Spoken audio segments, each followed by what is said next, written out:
Bueno, buenas noches. Un nuevo programa 40 minutos de responsabilidad social en la información y en la comunicación. Seguimos trabajando el ODS 16, que es el que habla de paz, justicia e instituciones sólidas, siempre con la mirada de los ODS en la realidad de nuestro país, en lo que está pasando en cada rincón en relación a la evolución de los mismos, porque es necesario tener una comprensión, una conceptualización y una mirada local del tema.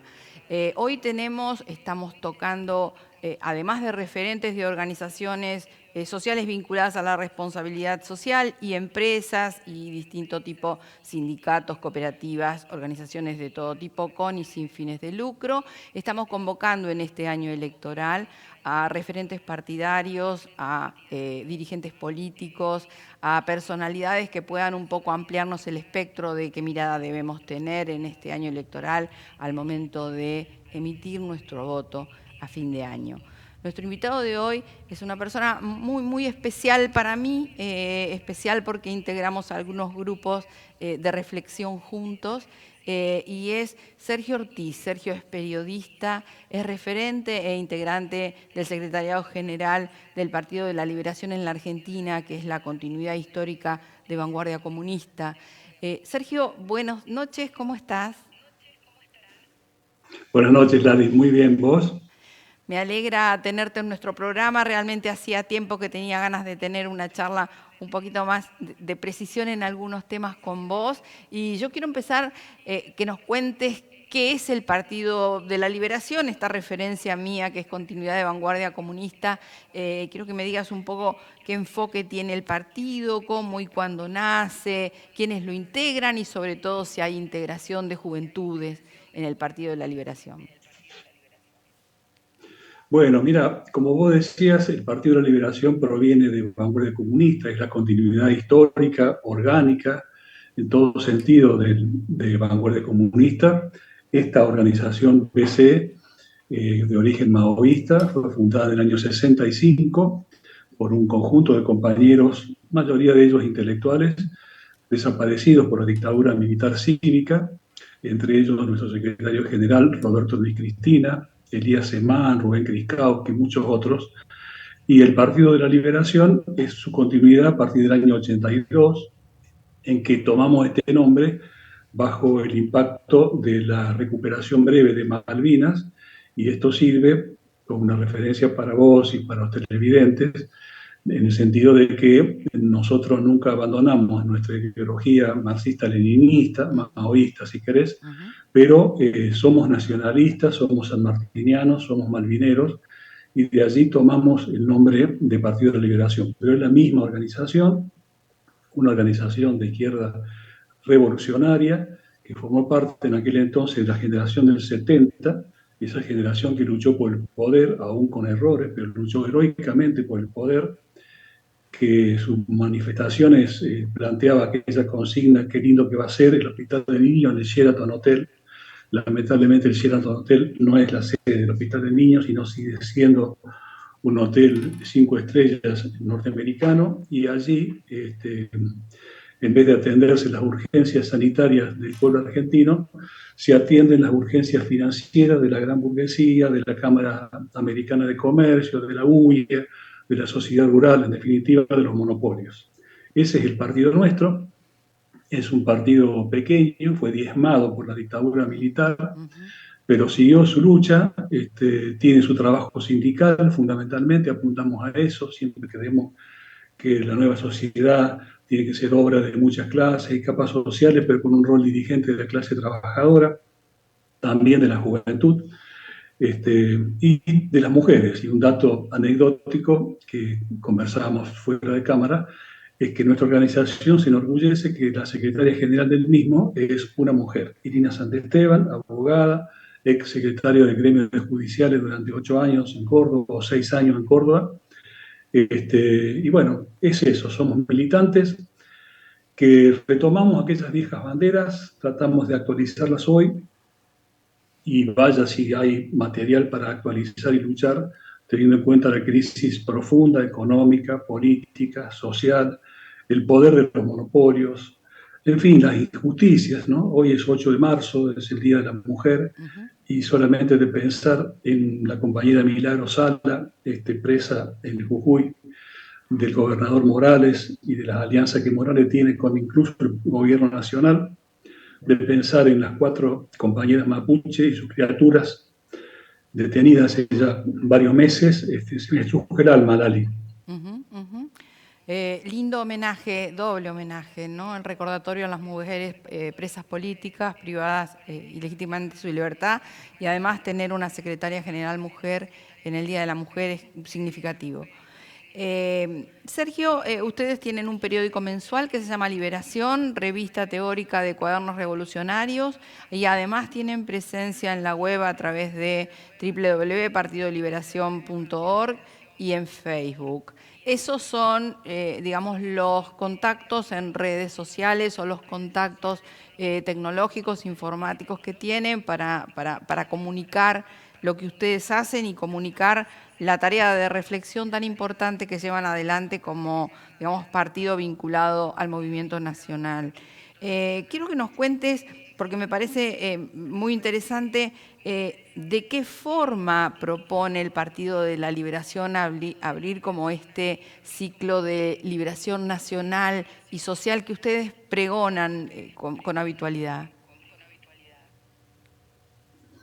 Bueno, como recién te contaba, de nuestro origen y actualidad marxista, siempre nosotros le hemos dado una gran importancia a la agitación y la propaganda, Ujú, ujú.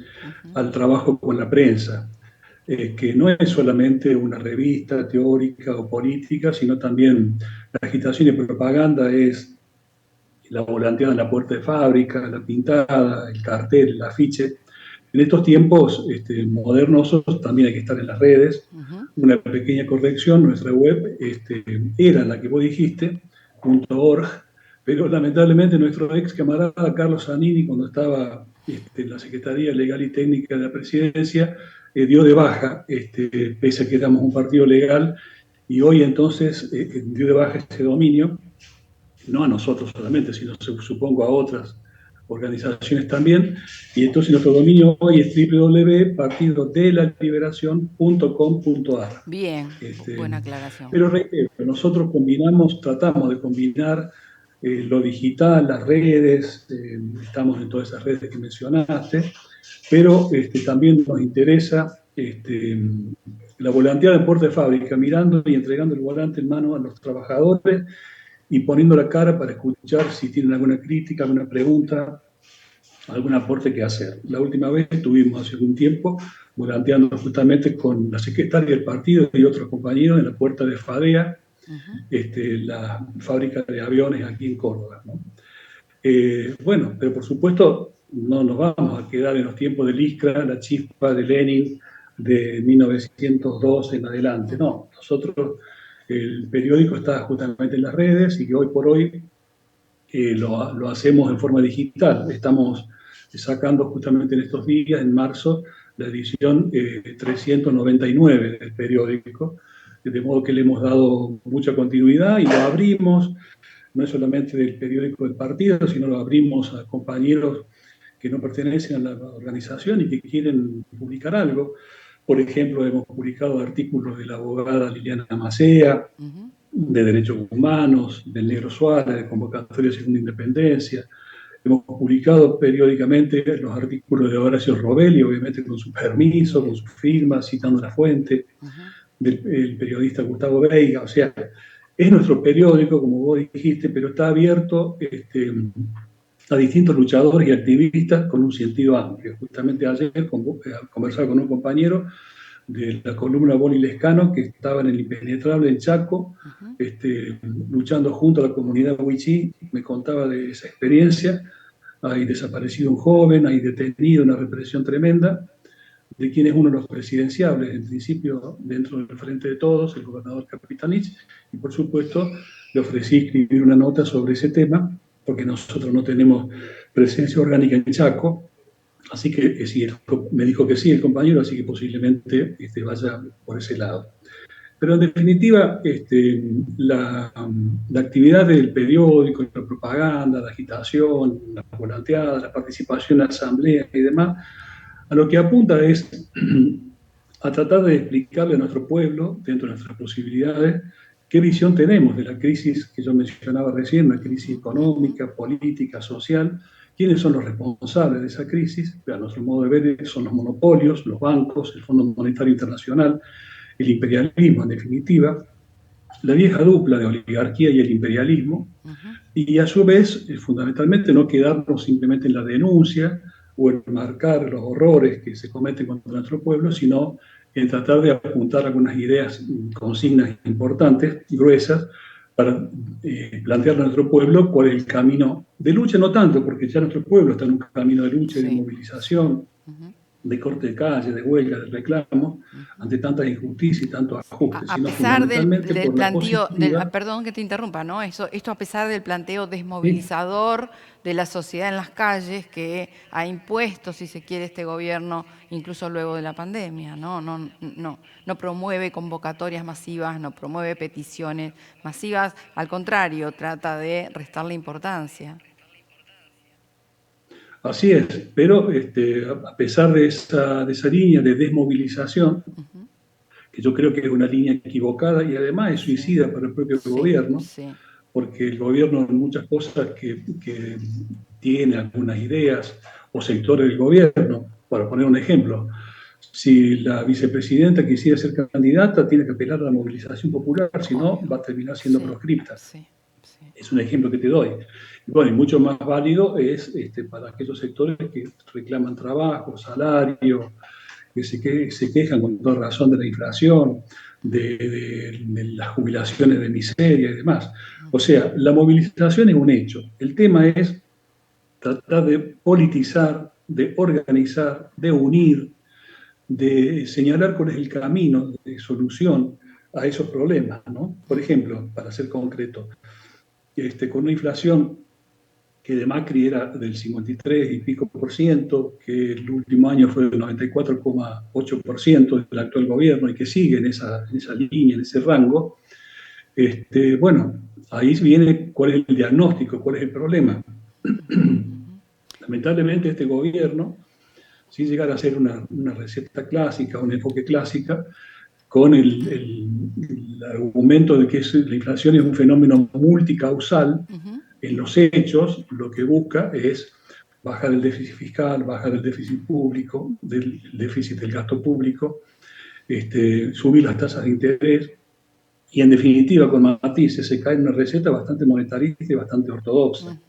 Nosotros creemos por el contrario, sin negar esos factores, que el déficit fiscal, que la emisión monetaria tiene su incidencia, nosotros creemos que la causa principal de la inflación es el poder casi omnímodo de los monopolios, de los formadores de precios, que esos son los que ganan fortunas remarcando, le hacen alguna que otra concesión al gobierno a cambio de acceder al mercado del dólar oficial, pero en definitiva el aumento de precio es de ese nivel que recién yo te mencionaba. Entonces, nosotros creemos que hay que marcar a fuego esos monopolios, que tienen nombre y apellido, que lo sufre el pueblo fundamentalmente en el caso del rubro alimentos. Y vos fíjate que estamos en el mes de marzo y el 24 de marzo habrá, espero, una multitudinaria o varias multitudinarias movilizaciones y el tema es que los grandes pulpos de la alimentación son básicamente los mismos que Sí, estaban y claro. que ganaban fortunas y siguen Obvio. haciéndolo en la época de la dictadura militar. Caso, por ejemplo, del ingenio Ledesma, de los Blaquier, ¿no? Caso de Arcor, otro peso pesado del rubro alimentos, que ganó estatura y cuerpo en la época de Cavallo y la Fundación Mediterránea.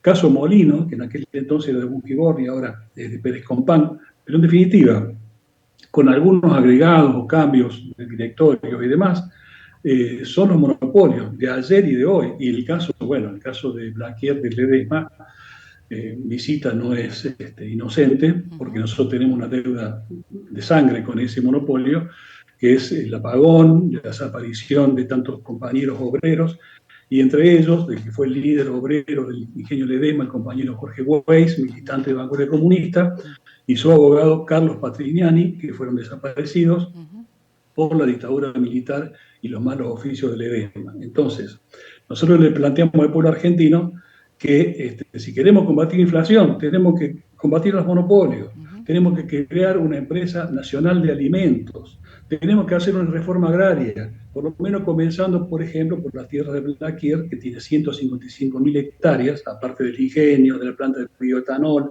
y tantas otras propiedades, y con esa tierra que la empresa nacional de alimentos pueda producir alimentos, en parte como empresa y en parte entregarla a las cooperativas, a la UTEP, a las unidades de trabajadores, campesinos pobres, pueblos originarios, que seguramente van a producir alimentos a mejor precio, y eso va a hacer bajar la inflación. Pero lejos de esto, el gobierno nacional apuesta al acuerdo con los monopolios, a la impunidad de los Blaquier, a los acuerdos de precios que la incumplen, y bueno, y por otro lado, esos pulpos, ya sea del rubro alimentación o cerealera, son las que dominan nuestros ríos, nuestros puertos privados. Por eso nosotros le planteamos a nuestro pueblo que junto con el control de precios, con la Empresa Nacional de Alimentos, duro a los monopolios, lo que corresponde es estatizar el comercio exterior. Claro. Y estatizar o nacionalizar por lo menos los depósitos bancarios, como ocurrió en el año 73. Sin tomarse medidas de fondo, no va a haber solución a los problemas de la mesa de los argentinos y a otros problemas que son tan importantes como la de la alimentación, ¿no? Sí, vos hablaste de combatir los monopolios, hablaste de administración o estatización en el caso del planteo de ustedes de comercio exterior. También está todo el tema de la administración, de la prestación de los servicios públicos por parte del Estado y la preservación de los recursos naturales que hoy están tan en riesgo, ¿no? Que serían como 4 ejes importantes para pensar un modelo social nacional, que es el que nos está faltando.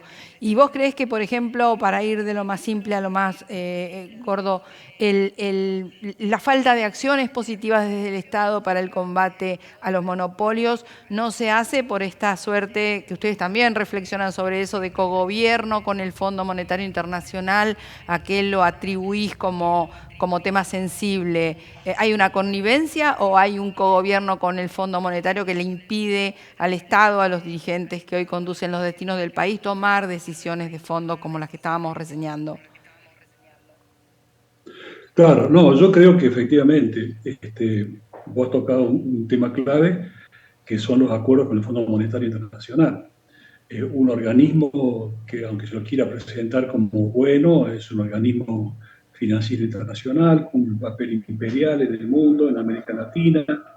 Por algo los primeros gobiernos peronistas no se afiliaron al Fondo Monetario, sino que el Fondo Monetario entró en Argentina en el año 56, después del golpe de la fusiladora. Nos ha conducido a un endeudamiento tremendo, que de 7.000 millones en el gobierno peronista derrocado en el 76, la dictadura le entregó a Alfonsín una deuda externa de 43.000 millones de dólares. Hoy debe andar por los 400.000 millones de dólares, la deuda externa, sin contar la interna, ¿no? Y bueno, y ese organismo, desgraciadamente, el gobierno que ganó en el año 2019 prometió revisar, investigar, porque era harto evidente el carácter fraudulento, ilegal, ilegítimo de esa deuda, la manera como había sido contraída, fundamentalmente el último tramo de los 45.000 millones de dólares que recibió el gobierno de Macri. En realidad el préstamo era por 57.000 millones. Claro. Y bueno, desgraciadamente, lejos de investigar la deuda, como tanta gente lo planteó y el propio gobierno se había comprometido, de tomar medidas elementales como hacer una auditoría para ver hasta qué punto y qué parte de esa deuda era legal y cuál ilegal, y mientras tanto suspender el pago de esa deuda, hasta aclarar qué parte era legal y cuál no. Desgraciadamente este gobierno terminó negociando con el Fondo Monetario, negociando de brazos caídos y firmando un acuerdo infame, entreguista, en marzo del año pasado. Y bueno, y a partir de ahí las revisiones trimestrales del fondo que te exigen, puedes gastar tanto, las tasas de interés tanto, tenés que pagarme tanto. Al principio, como para endulzar esa renegociación que fue presentada como una gran victoria, como un gran logro con el Fondo Monetario Internacional. En ese tiempo todo el gobierno unido alrededor de Martín Guzmán parecía Premio Nobel de Economía. También habían presentado como un gran logro, una gran victoria, la renegociación con BlackRock y los fondos privados. Claro. Pero bueno, en definitiva, esos fondos hacen un pequeño descuento y renegocian la deuda, la reestructuran y cobran intereses del 7% en dólares anuales, que es una barbaridad. Y en definitiva, lo mismo con respecto a la deuda con el Fondo Monetario Internacional, una deuda infame, el gobierno actual la reconoce, de hecho la legitima, olvida por lo tanto esa promesa y empieza a pagarla. Al principio, con parte de los propios fondos que el Fondo Monetario, valga la redundancia, gira, pero ya este año, según economistas que conocen el tema mucho más que yo, Horacio Rovelli en sus notas, dice que en definitiva en el año 2023 habrá que pagarle al fondo 3.400 millones de dólares más, o sea, netos, respecto a las cuotas que ellos nos puedan girar antes. Y bueno, y a partir del año 2024 en adelante se han reprogramado los vencimientos a 7 años, con 3 años más, en definitiva 10 años empernados con el Fondo Monetario pagando una deuda. Mientras tanto, un 40% de la población argentina es pobre, el 40 o 50% de la mano de obra es informal, las jubilaciones están en el orden de 60.000 pesos, los planes potenciar trabajo que la poco popular Victoria Tolosa Paz redujo entre 100.000 y 160.000. Ella dice 100.000, los piqueteros y movimientos sociales dicen 160.000 planes potenciar trabajo dado de baja. Bueno, mientras tanto, el Fondo Monetario es el que en definitiva impone con matices su plan económico, y bueno, ahí está Massa como superministro de Economía, que lamentablemente hoy hasta el propio kirchnerismo, que sufrió sus embates, porque entre el 2013 y el 2017 es el que decía yo los voy a meter en cana a todos estos corruptos, según él, refiriéndose a Cristina y a la Cámpora, el hombre que según Argenlix, el libro de O'Donnell. autor argentino, O'Donnell. De Santiago O'Donnell, era el que competía con Nickman a ver quién era el más asiduo visitante de la embajada norteamericana. Bueno, ese es hoy la tercera pata del gobierno y en realidad la primera desde el punto de vista económico, que en una crisis económica es lo fundamental, ¿no? Y vos, así que sí, nosotros creemos que... Sí, te escucho. Decir. No, lo que te quería... No, simplemente redondeando la idea, te decía que me parece que este gobierno es un cogobierno entre el Frente de Todos y el Fondo Monetario Internacional. Lo es, desgraciadamente.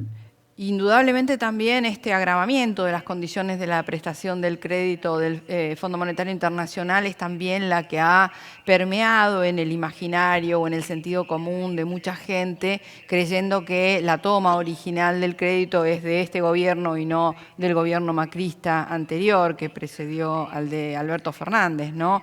Creo que esa creación de sentido común, porque cuando hablábamos recién de los monopolios, y nosotros hablamos habitualmente de responsabilidad social en la información y en la comunicación, hay muchos componentes propios que, si se quiere, tienen que ver con la ley de medios, que tienen que ver, pero también tienen mucho que ver con la falta de explicación clara por parte del gobierno de en qué situación se recibió el gobierno. No hubo, si se quiere, más allá de lo discursivo del presidente Alberto Fernández a la hora de asumir como presidente, no hubo acciones claras en el sentido que él orientó, ¿no? No hubo definición en los temas sensibles que de última muchos de quienes votamos a ese frente pensábamos que íbamos a encontrar camino de solución, y entre ellos claramente explicar de qué se trataba la deuda y qué debía hacerse con la deuda, un poco retomando lo que vos inicialmente nos comentabas, esto de denunciar y hablar de deuda ilegítima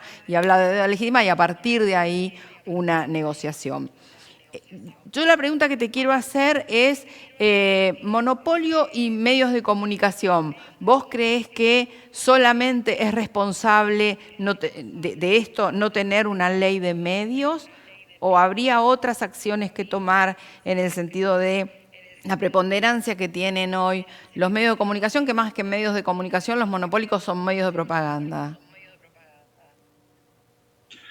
Bueno, evidentemente hubo un intento positivo, progresivo, en el año 2009 y a partir del 2010 en adelante por parte del gobierno de Cristina Fernández de Kirchner con respecto a la ley de servicios de comunicación audiovisuales, que no fue una ley propia, sino muy asentada y apoyada en los gremios periodísticos, en las universidades, en los sectores democráticos.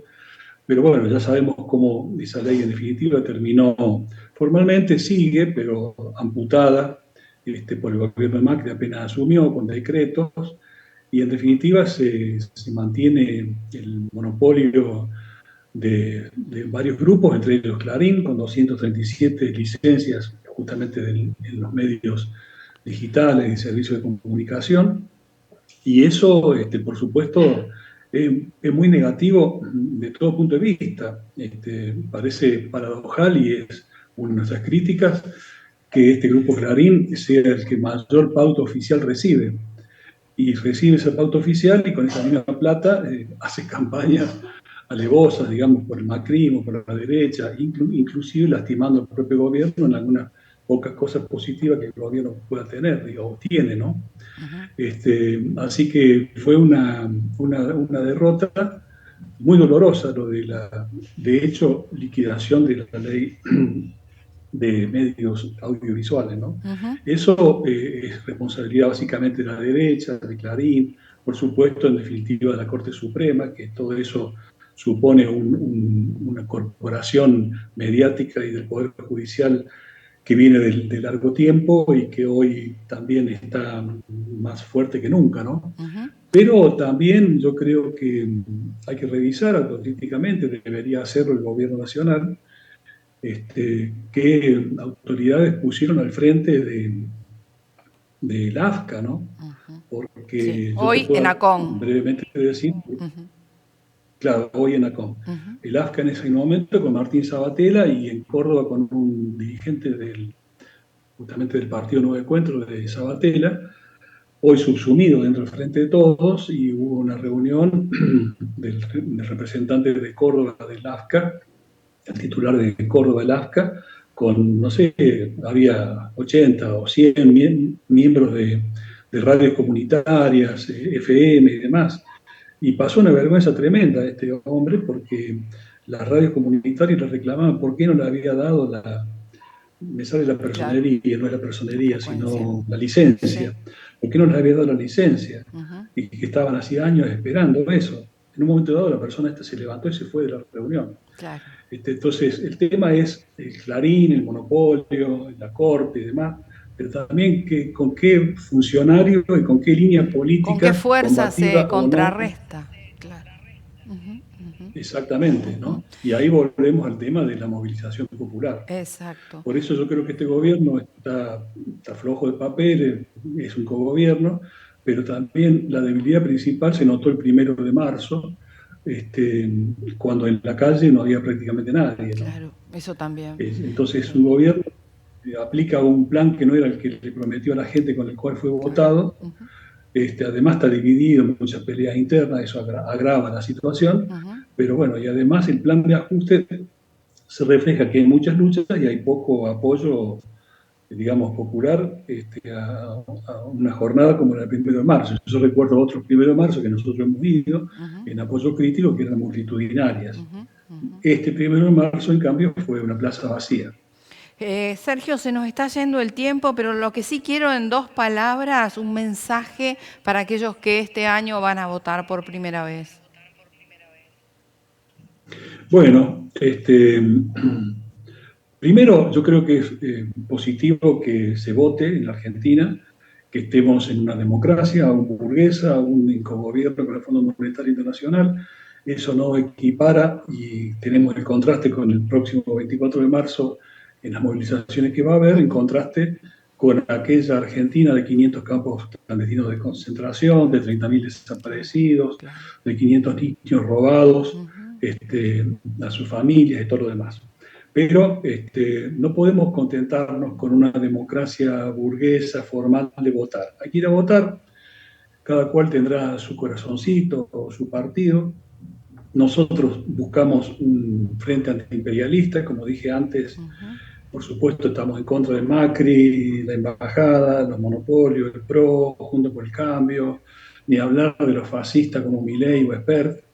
Pero bueno, hemos sido defraudados por este gobierno, no vamos a votarlo a este gobierno, esta es nuestra modesta opinión, y buscamos de acá hasta que sean las PASO en agosto, buscaremos una fuerza nueva, pero nueva en el sentido con ideas viejas antiimperialistas, una fuerza nueva, un frente antiimperialista que una lo mejor de la izquierda marxista, sanmartiniana, malvinera, y junto con eso a los sectores NACAMPOP, los sectores del peronismo combativo, los sectores proyecto de emancipación, encuentro patriótico, soberanos, hay muchos sectores, convocatoria de segunda independencia, Movimiento Rebelión Popular, OLP Resistir y Luchar, FOL, en fin, estamos buscando y haciendo un esfuerzo grande por unir a todos estos sectores, porque como le habrá quedado claro, somos izquierda, no gorila,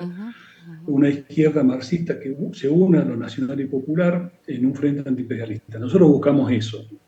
Si lo encontramos, a esos jóvenes que vos me preguntás y no tan jóvenes, le diríamos que vote eso, vote lo nuevo, vote lo antiimperialista.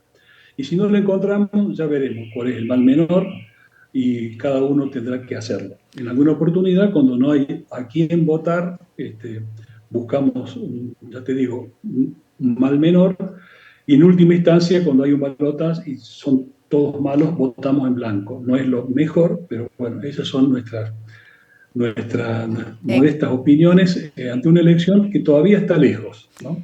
En Argentina estamos en marzo, y como Argentina no es Suiza, en los meses que quedan de acá a agosto y después a octubre en las elecciones pueden pasar muchas cosas. Nosotros creemos que la clave, está bien, es cavilar, pensar sobre qué votar, pero lo fundamental es estar en la calle y luchar. Esa es nuestra idea a la juventud y a las generaciones viejas, en las que incluso las generaciones intermedias tenemos que unirnos, movilizarnos y luchar. Sergio, te agradecemos muchísimo por tu mensaje, por tu intervención en nuestro programa y te mandamos desde acá un abrazo que te llegue hasta Córdoba. Gracias. Muchísimas gracias para vos, para tus televidentes, tu programa, y un abrazo al compañero Julio Devido. Muchísimas gracias. Hasta luego. Si querés acceder a los mejores contenidos, entrevistas, informes y novedades sobre responsabilidad social, conectate a www.responsabilidadsocial.tv. Este año, formate en responsabilidad social. Hoy, el conocimiento solo no alcanza. En EduForce te ayudamos a comprender la realidad y te damos las herramientas para llevar la responsabilidad social al interior de tu organización. Desde un proyecto hasta una estrategia integral, te enseñamos a diseñarlos, ejecutarlos y a medir y comunicar los resultados.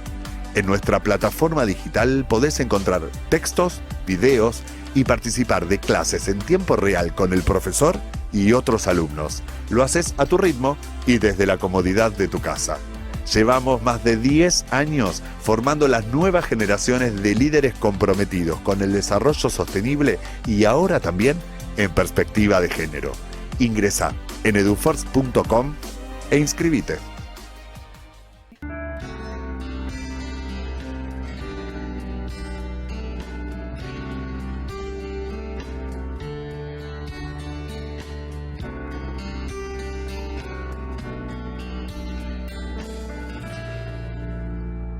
El tiempo fue pasando y nos fuimos conociendo. Amabas y sufrías.